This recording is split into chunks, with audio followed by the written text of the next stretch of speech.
এই দেখেন কীর্তি কারখানায় দেখেন, এরা হলো হোলি খেলতেছে। হোলি, দুইজন জামাই বউ হোলি খেলতেছে না?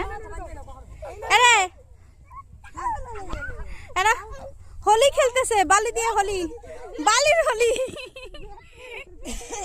বালি দিয়ে হোলি খেলতেছে। কিরে রায়ান, তুমি একলা হচ্ছে জামাই আর কতটি বউ, কি করবা? বালি দিয়ে হোলি খেলতেছে, এমনি রং নাই, দেখো তো তাই। কি আনন্দ! বাচ্চাদের নিয়ে আসলে মাঝে মাঝে এরকমের ঘোরা লাগে। ঘুরলে বাচ্চাদের মনে এই যে ফুর্তিটা, আসলে এটা শহরে থেকে পাওয়া সম্ভব না। এভাবে মাঝে মাঝে একটু ঘোরা লাগে বাচ্চাদের নিয়ে। আমার ছেলে দেখেন ওই যে একা একা ছুটতেছে, মনে হচ্ছে জানি খাঁচার ভিতর থেকে একটা পাখি উড়াল পাইলে যেমন, মানে ছাড়া পাইলে যেমন একটা স্বাধীনতা পায়, ঠিক তেমনি খাঁচা থেকে বেরোয় মুক্ত আকাশে ঘুরতেছে এমন।